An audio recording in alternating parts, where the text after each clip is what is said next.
నమస్కారం, welcome to NSN news. నేను మీ బాలు సిరినేని. దేశ పార్లమెంటు చరిత్రలో తొలిసారి లోక్సభ స్పీకర్ ఎన్నిక జరిగే అవకాశం ఉంది. ఏకాభిప్రాయ సాధనకు అధికార పక్షం చేసిన ప్రయత్నాలు విఫలం కావడంతో ఎన్నిక అనివార్యమయ్యే సూచనలు కనిపిస్తున్నాయి. భారతదేశ చరిత్రలో ఫస్ట్ టైం లోక్సభ స్పీకర్ ఎన్నిక అనివార్యమయ్యే సూచనలు కనిపిస్తున్నాయి. అధికార పక్షం ఎన్డీఏ తరపున రాజస్థాన్లోని కోటా నియోజకవర్గం నుంచి మూడోసారి ఎంపీగా ఎన్నికైన ఓం బిర్లా నామినేషన్ దాఖలు చేశారు. ఆయనకు మద్దతుగా 10 సెట్ల నామినేషన్ పత్రాలు దాఖలు చేసినట్లు తెలుస్తోంది. ప్రధాని మోదీ, కేంద్ర మంత్రులు అమిత్ షా, రాజ్నాథ్ సింగ్, నడ్డా, బీజేపీ మిత్రపక్షాలు తెలుగుదేశం, జేడీయూ, జేడీఎస్, ఎల్జేపీలు సెట్లు దాఖలు చేశారు. విపక్ష ఇండియా కూటమి తరపున కేరళ నుంచి 8 సార్లు కాంగ్రెస్ తరపున ఎంపీగా ఎన్నికైన కె సురేష్ నామినేషన్లు దాఖలు చేశారు. ఆయనకు మద్దతుగా 3 సెట్ల నామినేషన్ పత్రాలు దాఖలు చేశారు. సాంప్రదాయం ప్రకారం తమకు డిప్యూటీ స్పీకర్ పదవి ఇచ్చేందుకు అధికార పక్షం అంగీకరించినందున స్పీకర్ పదవికి తమ అభ్యర్థిని రంగంలోకి దించినట్లు కాంగ్రెస్ ప్రధాన కార్యదర్శి కేసీ వేణుగోపాల్ తెలిపారు.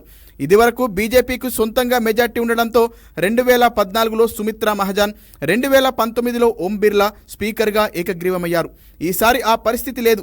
బీజేపీకి సాధారణ మెజార్టీ కంటే 32 స్థానాలు తక్కువ రావడంతో ఎన్డీఏ పార్టీల మద్దతుతో ప్రధాని నరేంద్ర మోదీ మూడోసారి అధికార పగ్గాలు చేపట్టారు. ఈ నేపథ్యంలో స్పీకర్ పదవి విషయమై రక్షణ మంత్రి రాజ్నాథ్ సింగ్, పార్లమెంటు వ్యవహారాల శాఖ మంత్రి కిరణ్ రిజిజు విపక్షాలతో జరిపిన చర్చలు విఫలమయ్యాయి. డిప్యూటీ స్పీకర్ పదవి ఇవ్వాలన్న ప్రతిపక్షాల డిమాండ్కు అధికార పక్షం అంగీకరించలేదని తెలుస్తోంది.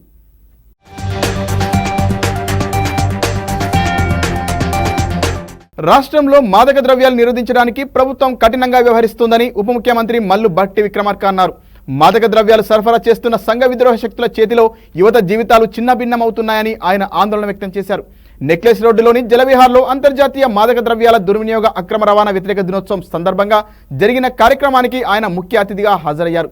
మాదక ద్రవ్యాలు నిరోధానికి కేవలం పోలీస్ ప్రభుత్వ యంత్రాంగం మాత్రమే కాకుండా ప్రజలు కూడా సహకారం అందించాలని భట్టి కోరారు.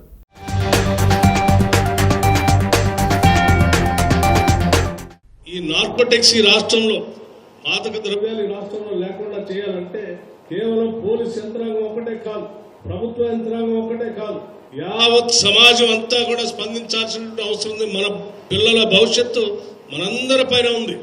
ప్రతి పౌరుడు దీని మీద దృష్టి సారించాల్సిన అవసరం ఉందని నేను ప్రగాఢంగా నమ్ముతా ఉన్నాను. అందుకనే పోలీస్ యంత్రాంగం చేసేటువంటి ప్రతి చర్యకి ఈ రాష్ట్రంలో మాదక ద్రవ్యాలు కనపడకూడదని కోరుకునే ప్రతి ఒక్కళ్ళు కూడా తూచా తప్పకుండా సహకరించవలసిందిగా నేను విజ్ఞప్తి చేస్తా ఉన్నాను. అది కళాశాలలో వేసేటువంటి కమిటీలు కానీ, కాలనీస్లో వేసేటువంటి కమిటీలు కానీ, నగరాల నుంచి గ్రామాలకు కూడా విస్తరిస్తున్నటువంటి పరిస్థితుల్లో ఆయా గ్రామాల్లో వేసేటువంటి కమిటీలు కానీ అత్యంత ప్రాధాన్యతగా తీసుకొని పోలీస్ యంత్రాంగం చెప్పినట్టుగా అక్కడ కమిటీలు వేసుకొని ఎప్పటికప్పుడు మీరు ఆ సమాచారాన్ని వ్యవస్థకు అందిస్తే దీన్ని కట్టడి చేయడం పెద్ద సమస్య కాదు. మన పోలీస్ యంత్రాంగం చాలా బలమైనది, చాలా తెలివైనది కూడా. ఎంత దూరమైనా వెళ్లి నేరస్తులు పట్టుకోగల శక్తి సామర్థ్యాలు మన పోలీసు వ్యవస్థకు ఉన్నాయి. మనం చేయాల్సిందల్లా ఒక్కటే, వాళ్ళు వేసే ప్రతి అడుగు మన క్షేమం కోసం వేస్తా ఉన్నారు కాబట్టి వారికి మనం సహకరించాలనేటువంటి మనస్తత్వాన్ని మనం పెంపొందించుకుంటే అద్భుతంగా ఈ రాష్ట్రంలో దీన్ని ఈ రాష్ట్రంలో ఎక్కడా లేకుండా చేయగలిగినటువంటి శక్తి సామర్థ్యాలు మన శాఖ ఉన్నాయని చెప్పి మీ అందరికీ నేను విజ్ఞప్తి చేస్తా ఉన్నాను. చేయాలి. వికీలీక్స్ వ్యవస్థాపకుడు జూలియన్ అస్సాంజ్ బెల్మార్ట్ జైలు నుంచి విడుదలయ్యారు. అమెరికాతో న్యాయ విభాగంతో నేరాంగీకరణ ఒప్పందం కుదుర్చుకోవడంతో ఆయనకు లండన్ కోర్టు బెయిల్ మంజూరు చేసింది. యుఎస్ రక్షణ శాఖ పత్రాలను సంపాదించడం, బహిర్గతం చేయడానికి కుట్రపడినట్లు నేరాన్ని యుఎస్ కోర్టులో అంగీకరించేందుకు అసాంజే సిద్ధమయ్యారు. ఈ పరిణామంతో సుదీర్ఘంగా కొనసాగుతున్న రహస్య పత్రాల ప్రచురణ కేసు కొలిక్కి రానుంది. మరియానా ఐలాండ్స్లోని అతిపెద్ద ద్వీపమైన సైపాన్లో ఆయన కోర్టులో హాజరు కానున్నారు. అమెరికాకు రావడానికి ఆయన నిరాకరించడం వల్లే విచారణను అక్కడ చేపడుతున్నారు. తాజా ఒప్పందంలో భాగంగా అస్సాంజే నేరాన్ని అంగీకరించడంతో పాటు అదనపు జైలు శిక్ష నుంచి ఆయనకు విముక్తి లభించాల్సి ఉంటుంది.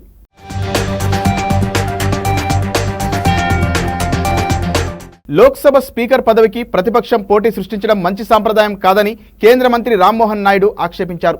స్పీకర్ విషయంలో కేంద్ర పెద్దలు చేసిన ప్రయత్నాలన్నింటినీ కాంగ్రెస్ విస్మరించిందని విమర్శించారు.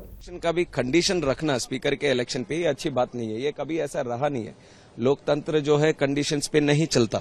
और रही स्पीकर इलेक्शन की बात, उसके लिए जो भी एनडीए की तरफ से जो भी करना चाहिए था उन सब ने किया। स्पेशली राजनाथ सिंह जी ने एक वरिष्ठ नेता होने के नाते सबको रीच आउट किया, ओपोजिशन को भी रीच आउट किया, उनको भी बोला कि ओम बिरला जी को हम प्रपोज कर रहे हैं तो आपकी सहायता इसमें होनी चाहिए। तो जब उनकी बारी आई कि सहायता देने की, तो उन्होंने कंडीशन रखा कि हमें ये कंडीशन करिए तभी हम करेंगे। ऐसा तो कभी हुआ नहीं, वो कन्वेंशन तो कभी रहा नहीं कि कंडीशन बेसिस पे किसी स्पीकर को सपोर्ट करना।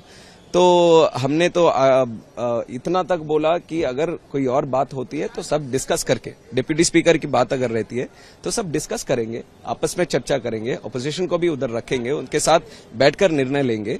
तो वो बात भी नहीं मानकर इसमें भी राजनीति करना चाहते हैं, चुनाव का माहौल लेके आना चाहते हैं। तो अब लोग तय करेंगे इसके बारे में क्या होगा। नहीं, ऐसा अभी कुछ कंफर्म नहीं है, इसलिए तो बोल रहे हैं कि हमारी तरफ से यही बोल रहे हैं, डिप्टी स्पीकर की चुनाव की जब बारी आएगी तो सारे नेता दल, सारे दल को, ये कोई गवर्नमेंट का ही नहीं, विपक्षी दल, उन सब के साथ भी बैठकर निर्णय लेंगे और उससे जो रिजल्ट निकलेगा उसके हिसाब से तैयार करके आगे बढ़ेंगे। उसके लिए तो टाइम है अभी। तो पहले तो स्पीकर का चुनाव होना है, तो इस पर हमें ध्यान देना चाहिए, इसको किस तरह से सम्मान से आगे लेके जाना है, तो इस पर हमें ध्यान देना चाहिए। पर इसमें राजनीति विपक्ष करना चाहता है, ये अच्छी बात नहीं है।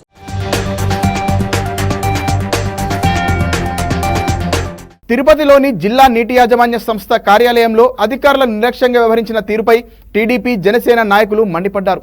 ముఖ్యమంత్రి చంద్రబాబు చిత్రపటాన్ని ఓ మూలన పడేయడంపై ఆగ్రహం వ్యక్తం చేశారు.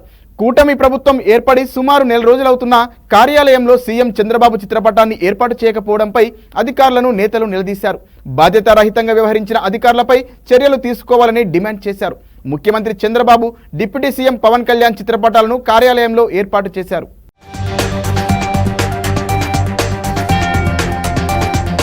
తాగునీటి సమస్య పరిష్కరించాలంటూ అనంతపురం జిల్లా ఉరవకొండ ఇందిరానగర్ కాలనీ వాసులు ఆర్డబ్ల్యూఎస్ కార్యాలయం ఎదుట ఆందోళన చేపట్టారు. తాగునీటి సరఫరా చేసేంత వరకు కదిలేది లేదని కార్యాలయం ఎదుట బైఠాయించారు. గత నెల రోజులుగా తాగునీరు రాక తీవ్ర ఇబ్బందులు పడుతున్నామని వాపోయారు. అధికారులకు ఎన్నిసార్లు చెప్పినా పట్టించుకోవట్లేదని ఆవేదన వ్యక్తం చేశారు. ప్రజా సమస్యలు పట్టించుకొని ఆర్డబ్ల్యూఎస్ అధికారులను వెంటనే సస్పెండ్ చేయాలని డిమాండ్ చేశారు.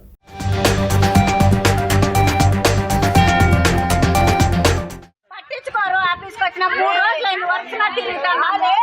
ఒక బిల్లు కొనుక్కుంటే 15 రూపాయలు నీళ్ళు మేము ఆ రకంగా వంట చేసుకోవాలా, కన్నా ఎట్లా ఇంప్రూవ్ చేసుకోవాలా. స్కూల్ తీసినారు, పిల్లలు స్కూల్ పోతారు, రోజులు పెడితే ఎప్పుడు వస్తాయని కాసుకోవాలా నీళ్లు. ఏదో మాకు పరిష్కారం చేయాలన్నా అది తెచ్చుకోవచ్చు. పని పోయి డబ్బు తెచ్చుకొని నీళ్ళు కొనేది ఏంది, మేము 15 రూపాయలు కింద అది వచ్చినాయి. నీళ్ళే నిలిచినారు, ఇస్తే 5 ఇంట్లోకి వచ్చినాయి. ఇంట్లోకి అన్ని రాలేదు నీళ్ళు. మా పని చేసినాడు, మళ్ళా 8 పని చేసినాడు వాళ్ళకని ఇడిసి మనం అడిగితే లేవు నీళ్ళు అన్నారు. నిన్న సాయంకాలం వచ్చి అడిగితే లేవు. వచ్చినాయి మిగతా వాళ్ళు 40 ఇస్తున్నాయి. లైఫ్ లో 40 రావడం లేదు.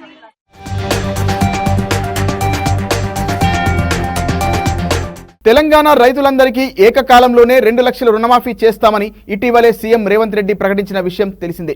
దీనిపై తాజాగా మంత్రి పొన్నం ప్రభాకర్ స్పందిస్తూ రుణమాఫీ విషయంలో కాంగ్రెస్ మాట తప్పదన్నారు.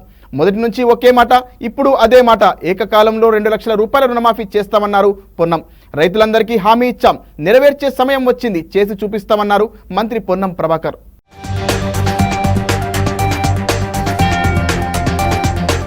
జూలై 29 నుంచి ప్రత్యేక లోక్ అదాలత్ ప్రారంభమవుతుందని, ఈ అవకాశాన్ని సద్వినియోగం చేసుకోవాలని భారత ప్రధాన న్యాయమూర్తి జస్టిస్ డివై చంద్రచూడ్ పిలుపునిచ్చారు. సుప్రీంకోర్టు స్థాపించి 75 ఏళ్లైన సందర్భంగా ఆగస్టు 3 వరకు ఈ ప్రత్యేక లోక్ అదాలత్ నిర్వహిస్తున్నామన్నారు. భారీగా కేసులు పెండింగ్లో ఉండిపోవడంపై న్యాయమూర్తులతో సహా ప్రజలు ఆందోళన చెందుతున్నారన్నారు. సిజేఐ లోక్ అదాలత్ చాలా అనధికార, సాంకేతిక ఆధారిత పరిష్కారాలను సూచిస్తుందని వివరించారు. ఆమోదయోగ్యమైన రీతిలో కేసులను త్వరితగతిన పరిష్కరించాలని లోక్ అదాలత్ ప్రత్యామ్నాయ వివాద పరిష్కార యంత్రాంగాలలో ఒకటని వెల్లడించారు చంద్రచూడ్. ఇది కోర్టుల్లో పెండింగ్లో ఉన్న వివాదాలను పరిష్కరించుకునే లేదా సామరస్యంగా రాజీ చేసుకునే వేదిక అని సిజేఐ తెలిపారు. పౌరులకు సంబంధించిన కేసులను పూర్తిగా సంతృప్తి పరిచేలా లోక్ అదాలత్ పరిష్కరిస్తుందన్నారు భారత ప్రధాన న్యాయమూర్తి.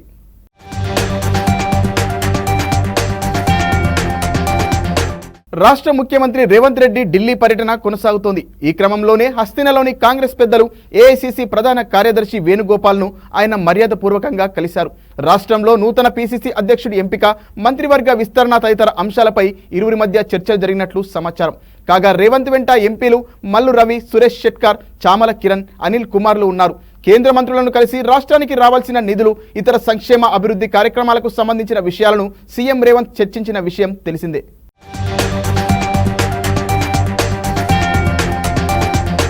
రాష్ట్ర వ్యాప్తంగా జూనియర్ డాక్టర్ల సమ్మె రెండో రోజు కొనసాగుతోంది. ప్రభుత్వం తమ ప్రధాన డిమాండ్లను పరిష్కరించే వరకు సమ్మె కొనసాగుతుందని జూడాలు పేర్కొన్నారు. జూనియర్ డాక్టర్ల సమ్మె నేపథ్యంలో అధికారులు ముందస్తు ఏర్పాట్లు చేశారు. ఆసుపత్రుల్లో వైద్య సేవలకు అంతరాయం కలగకుండా వైద్యుల సెలవులను రద్దు చేశారు.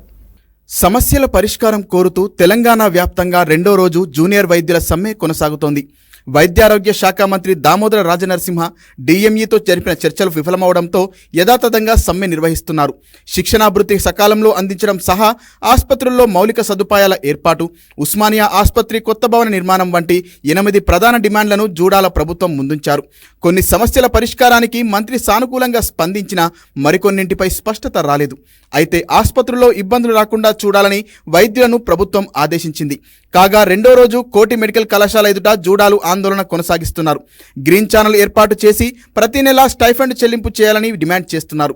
సూపర్ స్పెషాలిటీ సీనియర్ రెసిడెంట్లకు 1.25 లక్షల గౌరవ వేతనం ఇవ్వాలని కోరారు. వైద్య కళాశాలల్లో పెంచిన 15% సీట్లలో ఏపీ విద్యార్థులకు అవకాశం ఇవ్వకూడదని పేర్కొన్నారు. వైద్యులపై దాడులు జరగకుండా చర్యలు తీసుకోవాలన్నారు.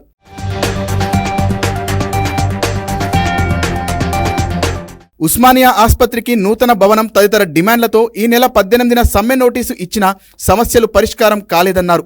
దీంతో తప్పనిసరి పరిస్థితుల్లో నిరవధిక సమ్మె చేపట్టినట్లు తెలిపారు. ప్రభుత్వం సమస్యలు పరిష్కరించకపోవడంతో విధులను బహిష్కరిస్తున్నట్లు వెల్లడించారు జూడాలు. ఓపీ సేవలు, సర్జరీలు, వార్డు సేవలను నిలిపివేస్తున్నామని, ప్రస్తుతానికి అత్యవసర సేవలు యథావిధిగా కొనసాగుతాయని వారు స్పష్టం చేశారు. అదేవిధంగా నిజామాబాద్ ప్రభుత్వ జనరల్ ఆసుపత్రిలో జూడాలు రెండవ రోజు సమ్మెలో పాల్గొన్నారు. మెడికల్ కళాశాల ఆసుపత్రిలో 24 గంటలు సేవలు అందిస్తున్నామని పేర్కొన్నారు. ప్రజలకు వైద్య సేవలు అందిస్తున్న వారికి సమయానికి వేతనాలు రావడం లేదని వాపోయారు. ఇప్పటికీ ప్రజలకు వైద్యం అందిస్తూ సమ్మె కొనసాగిస్తున్నామని చెప్పారు.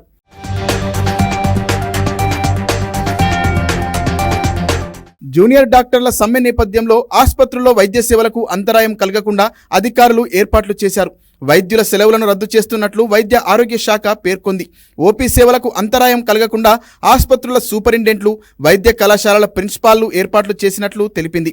సెలవుల్లో వెళ్లిన వైద్యులందరినీ వెంటనే విధుల్లో చేరాలని ఆదేశించినట్లు గాంధీ ఆసుపత్రి సూపరింటెండెంట్ రాజారావు వెల్లడించారు. కోటిలోని ప్రభుత్వ ఈఎన్టీ, సుల్తాన్ బజార్ ప్రభుత్వ ప్రసూతి ఆసుపత్రిలో వైద్య సేవల్లో ఇబ్బందులు తలెత్తకుండా చర్యలు తీసుకున్నట్లు సూపరింటెండెంట్లు డాక్టర్ శంకర్, డాక్టర్ రాజ్యలక్ష్మి పేర్కొన్నారు.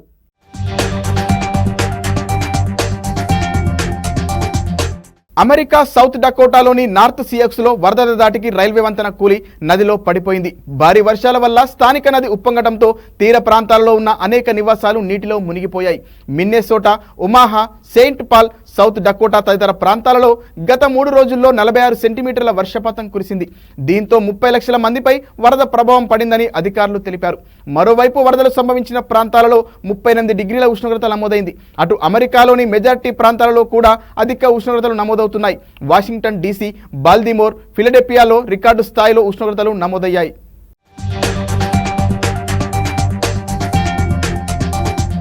ప్రజా సమస్యల పరిష్కార వేదిక కార్యక్రమానికి వినతులు వెల్లువెత్తాయి. వైసీపీ పాలనలో స్పందన పేరిట తీసుకున్న ఆర్జీలు పరిష్కరించకపోవడంతో భారీగా దరఖాస్తులు రీఓపెన్ అయ్యాయి. ఒంగోలులో నిర్వహించిన ప్రజా సమస్యల పరిష్కార వేదిక కార్యక్రమంలో పెద్ద సంఖ్యలో ప్రజలు అధికారులకు వినతి పత్రాలు అందజేశారు. ప్రభుత్వం మారడంతో తమ సమస్యలకు పరిష్కారం లభిస్తుందని ప్రజలు భావిస్తున్నారు. కొన్నేళ్లుగా స్పందనలో అధికారులకు ఎన్ని వినతులు ఇచ్చినా సమస్య పరిష్కారం కాలేదని బాధితులు ఆవేదన వ్యక్తం చేశారు.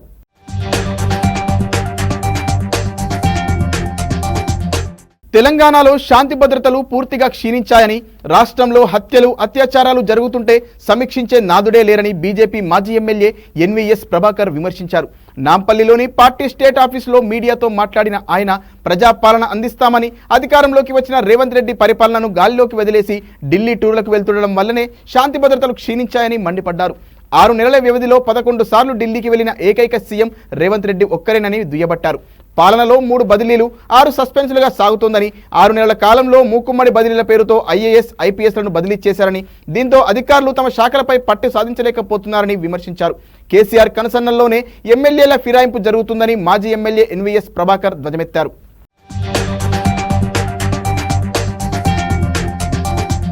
ఏపీ ప్రభుత్వ ఉద్యోగుల సంఘం అధ్యక్షుడు సూర్యనారాయణపై వైసీపీ ప్రభుత్వం పెట్టిన అక్రమ కేసులు ఎత్తివేయాలని కోరుతూ కర్నూలు కలెక్టర్ వద్ద ఉద్యోగులు ధర్నా చేపట్టారు. ఉద్యోగుల సమస్యలు పరిష్కరించాలని కోరితే వైసీపీ నేతలు కేసులు పెట్టి వేధించారని ఆరోపించారు. తప్పుడు కేసులు పెట్టిన అధికారులను సస్పెండ్ చేయాలని కూటమి ప్రభుత్వాన్ని కోరారు. కేఆర్ఎస్ఆర్ మీద ఏసీబీ కేసు పెట్టలేదు, అక్రమాసులు కేసు పెట్టలేదు, ఏం పెట్టలేదు. ఒక పోలీస్ అధికారిని నియమించి ఒక్క నెల పాటు కేఆర్ఎస్ ఫ్యామిలీ మీద రైడింగ్ చేపించినారు. కానీ ఇంతవరకు ఏ ఆశలు దొరకలేదు. కావాల్సిన అతని మీద కేసులు పెట్టించి బనాయించారు. కాబట్టి అక్రమంగా పెట్టిన కేసులు ఎత్తివేసి ఇప్పుడు ఎఫ్ఐఆర్ ఫైల్ చేసినారు. సార్ కోసం సారు దొరకలేదు. కాబట్టి సారు దొరికితే కొట్టి చంపాలని అనుకున్నారని కేఆర్ఎస్ అభియోగం. కాబట్టి ఇటువంటి దురాఘాతాలకు ఉండకూడదు. పెట్టిన అధికారులను ఖచ్చితంగా సస్పెండ్ చేయాలి. ఆ సురేంద్రని చంపాలా అనుకున్న వారిని ముఖ్య సలహాదారు సజ్జల రామకృష్ణ గారు చంపాలని అనుకుంటారంట. కాబట్టి అతని మీద కూడా చర్య తీసుకోవాలని మా యొక్క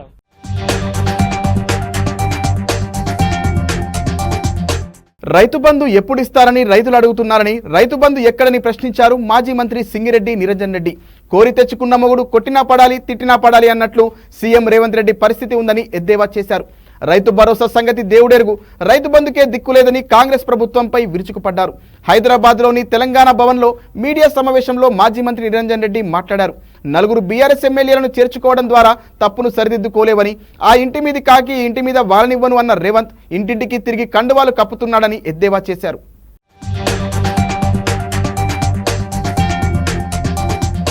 స్పీకర్ ఎన్నికకు విపక్షాలతో ఎలాంటి చర్చ జరపకపోవడం సరికాదని ఎంపీ గడ్డం వంశీకృష్ణ అన్నారు.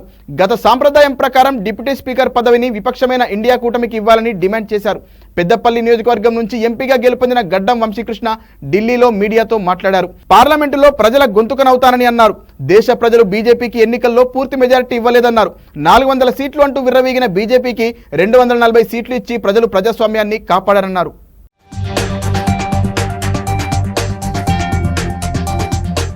ఢిల్లీలో సీఎం రేవంత్ రెడ్డి 2వ రోజు బిజీగా ఉన్నారు. పలువురు కేంద్ర మంత్రులతో పాటు ఏఐసీసీ పెద్దలను కలుస్తున్నారు. కేంద్ర వైద్య ఆరోగ్య శాఖ మంత్రి జేపీ నడ్డాతో భేటీ అయ్యారు సీఎం రేవంత్. రాష్ట్రానికి రావాల్సిన నిధులు, అభివృద్ధిపై చర్చించారు. అనంతరం ఏఐసీసీ ప్రధాన కార్యదర్శి కేసీ వేణుగోపాల్ను మర్యాదపూర్వకంగా కలిశారు. ఆయనతో పాటు ఎంపీలు మల్లు రవి, సురేష్ కుమార్ షెట్కార్, చామల కిరణ్ కుమార్ రెడ్డి, అనిల్ కుమార్ యాదవ్ ఉన్నారు. కాగా తెలంగాణ మంత్రులు కోమటిరెడ్డి వెంకటరెడ్డి, పొంగులేటి శ్రీనివాసరెడ్డి కేంద్ర మంత్రి కిషన్ రెడ్డిని కలిశారు. తెలంగాణ బిడ్డ కేంద్ర మంత్రిగా పదవి చేపట్టిన సందర్భంగా పార్టీలకు అతీతంగా కలిసి సత్కరించడం జరిగిందన్నారు. అలాగే రాష్ట్ర అభివృద్ధికి సహకరించాలని కోరగా ఎలాంటి సహాయ సహకారాలు కావాలన్నా అందుబాటులో ఉండి చేస్తానని కిషన్ రెడ్డి మాటిచ్చారని తెలిపారు.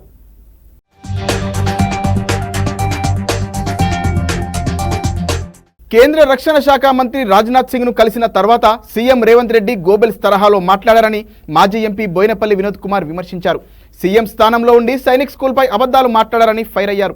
సైనిక్ స్కూల్పై కేసీఆర్ పట్టించుకోలేదు అని మాట్లాడడం విడ్డూరంగా ఉందన్నారు. సీఎం కార్యాలయంలో కేసీఆర్ కేంద్రానికి రాసిన ఉత్తరాలు ఉంటాయని, వాటిని ఓసారి చూడాలని రేవంత్ కు సూచించారు వినోద్. హైదరాబాద్లోని తెలంగాణ భవన్లో మాజీ ఎంపీ వినోద్ కుమార్ మీడియా సమావేశంలో మాట్లాడారు. అప్పటి రక్షణ శాఖ మంత్రి మనోహర్ పారిక్కర్ను సైనిక స్కూల్ గురించి అనేక సార్లు కలిశామని గుర్తు చేశారు. దివంగత అరుణ్ జైట్లీని కూడా బీఆర్ఎస్ ఎంపీలుగా చాలాసార్లు కలిశామన్నారు. రక్షణ శాఖ ఆధ్వర్యంలో సైనిక్ స్కూళ్లు ఇక ముందు నడపలేమని కేంద్రం విధానపరమైన నిర్ణయం తీసుకున్నందువల్లే ఇబ్బందులు ఏర్పడ్డాయని తెలిపారు. అసలు కేసీఆర్ సైనిక్ స్కూల్ గురించి మాట్లాడలేదని అనడం పచ్చి అబద్ధమన్నారు. అబద్ధాలు తప్ప రేవంత్ నిజాలు మాట్లాడడం లేదని సెటైర్లు వేశారు.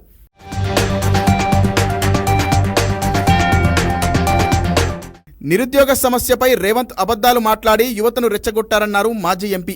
ఇకపై అబద్ధాలకు ధీటుగా బదులిస్తామన్నారు. రక్షణ శాఖ భూములపై కూడా చేసిన ప్రయత్నాలు రికార్డుల్లో ఉన్నాయన్నారు. రేవంత్ రెడ్డికి సమయం ఉంటే అప్పటి డిఫెన్స్ అధికారి జేఆర్కే రావుతో మాట్లాడి నిజాలు తెలుసుకోవాలని సూచించారు. తెలంగాణ సమస్యలపై కేంద్రంతో నిజాయితీతో కొట్లాడింది బీఆర్ఎస్ అని, ఇక ముందు కూడా కొట్లాడుతామన్నారు. నీట్తో తెలంగాణకు జరుగుతున్న అన్యాయంపై రేవంత్ దృష్టి సారించాలన్నారు. నీట్పై సుప్రీంకోర్టులో మంచి న్యాయవాదిని రాష్ట్రం తరపున నియమించి కొట్లాడాలన్నారు.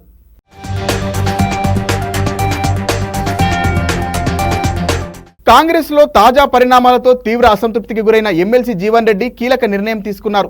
ఎమ్మెల్సీ పదవికి రాజీనామా చేస్తానని ప్రకటించారు. తనకు పార్టీ మారే ఆలోచన లేదని, ఏ పార్టీ నుంచి పిలుపు రాలేదని వెల్లడించారు. తన ప్రమేయం లేకుండానే జరగాల్సిందంతా జరిగిందని వ్యాఖ్యానించారు. క్షేత్రస్థాయిలో తిరిగి ప్రజాభిప్రాయం మేరకు నిర్ణయం తీసుకుంటానని వెల్లడించారు. జగిత్యాల ఎమ్మెల్యే సంజయ్ కుమార్ సీఎం రేవంత్ రెడ్డి సమక్షంలో కాంగ్రెస్ లో చేరడంతో జీవన్ రెడ్డి తీవ్ర మనస్తాపానికి గురైన విషయం తెలిసిందే. దీంతో ఆయనను బుజ్జగించేందుకు కాంగ్రెస్ నేతలు రంగంలోకి దిగారు. బేగంపేటలోని జీవన్ రెడ్డి నివాసంలో బట్టి విక్రమార్క, శ్రీధర్ బాబు చర్చలు జరిపారు.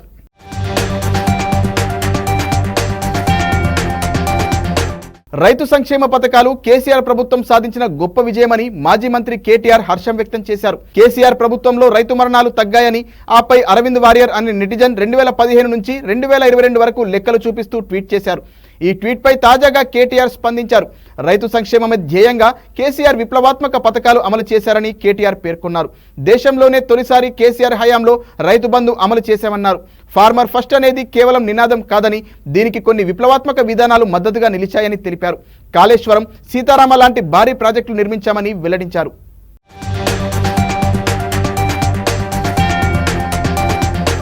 జబర్దస్త్ షో ద్వారా చాలా మంది పాపులారిటీ సంపాదించుకున్నారు. అలా ఫేమస్ అయిన వారిలో హైపర్ ఆది ఒకరు. తన కామెడీ టైమింగ్స్ తో పంచులతో నవ్వించి ప్రేక్షకుల్లో మంచి క్రేజ్ తెచ్చుకున్నాడు. అదేవిధంగా మొన్న జరిగిన ఎన్నికల్లో పవన్ కోసం పిఠాపురం వెళ్లి అక్కడ కొన్ని రోజులు ఉండి ప్రచారం చేశాడు. పవన్ కళ్యాణ్ గారిని ఏమైనా అంటే నేను రియాక్ట్ అవుతాను అంటూ పవన్ పై తనకు ఉన్న అభిమానాన్ని ప్రదర్శించిన విషయం తెలిసిందే. ఇక రీసెంట్ గా పవన్ కళ్యాణ్ ఎమ్మెల్యేగా తొలిసారి గెలిచి డిప్యూటీ ముఖ్యమంత్రిగా బాధ్యతలు స్వీకరించిన విషయం తెలిసిందే. అయితే తన కోసం, తన పార్టీ కోసం ఎలాంటి లాభాపేక్ష లేకుండా కష్టపడ్డ హైపర్ ఆదిని మంచి పదవితో గౌరవించాలనుకున్నట్లు సమాచారం. ఈ నేపథ్యంలో ఈ ప్రభుత్వంలో త్వరలో ఖాళీ అయ్యే ఎమ్మెల్సీ స్థానాల్లో ఒకటి హైపర్ ఆదికి ఇవ్వాలని డిసైడ్ అయినట్లు సమాచారం. దీనిపై క్లారిటీ రావాల్సి ఉంది.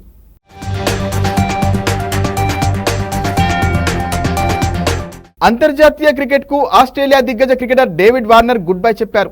బంగ్లాదేశ్ పై ఆఫ్ఘనిస్తాన్ గెలవడంతో టీ20 వరల్డ్ కప్ నుంచి ఆస్ట్రేలియా సూపర్ 8 దశలోనే వైదొలిగింది. దీంతో ఇండియాపై ఆస్ట్రేలియా నిన్న ఆడిన టీ20 మ్యాచ్ వార్నర్ కు చివరి మ్యాచ్ అయినట్లయింది. వార్నర్ తన చివరి వన్డేను ఇండియాపై వరల్డ్ కప్ ఫైనల్లో ఆడాడు. అన్ని ఫార్మాట్లలో వార్నర్ 18,995 రన్స్ చేశాడు. అందులో 49 సెంచరీలు ఉన్నాయి. టీ20 ఫార్మాట్లో ఆస్ట్రేలియా తరపున అత్యధిక పరుగులు చేసిన ఆటగాడిగా వార్నర్ ఉన్నాడు.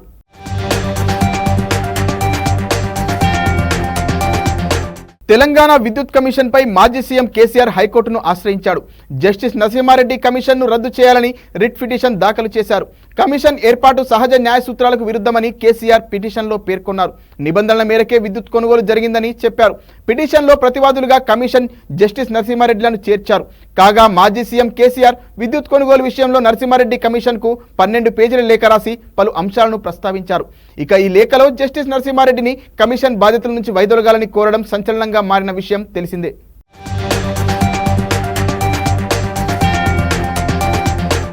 18వ పార్లమెంటు ప్రత్యేక సమావేశాలు కొనసాగుతున్నాయి. నూతనంగా ఎన్నికైన ఎంపీలతో ప్రొటెం స్పీకర్ ప్రమాణ స్వీకారం చేయిస్తున్నారు. ఇందులో భాగంగా తెలంగాణకు చెందిన బీజేపీ, కాంగ్రెస్, ఎంఐఎం ఎంపీలు ప్రమాణ స్వీకారం చేశారు. కొందరు తెలుగు, మరికొందరు ఇంగ్లీష్లో ప్రమాణ స్వీకారం పూర్తి చేశారు. ఎంఐఎం చీఫ్ ఎంపీ అసదుద్దీన్ ఉర్దూలో ప్రమాణ స్వీకారం చేశారు. కాగా అసదుద్దీన్ ఓవైసీ ప్రమాణ స్వీకారం వివాదానికి దారితీసింది. ప్రమాణ స్వీకారం అనంతరం ఓవైసీ జై పాలస్తీనా, అల్లాహు అక్బర్ అంటూ ప్రమాణం స్లోగన్ ఇచ్చారు. నిండు పార్లమెంటులో జై పాలస్తీనా అని ఓవైసీ నినాదం ఇవ్వడంపై పలువురు మంత్రులు, బీజేపీ సభ్యులు అభ్యంతరం వ్యక్తం చేశారు. నిబంధనలు పరిశీలించి ఓవైసీ నినాదాన్ని రికార్డుల నుంచి తొలగించే విషయాన్ని పరిశీలిస్తామని తెలిపారు స్పీకర్.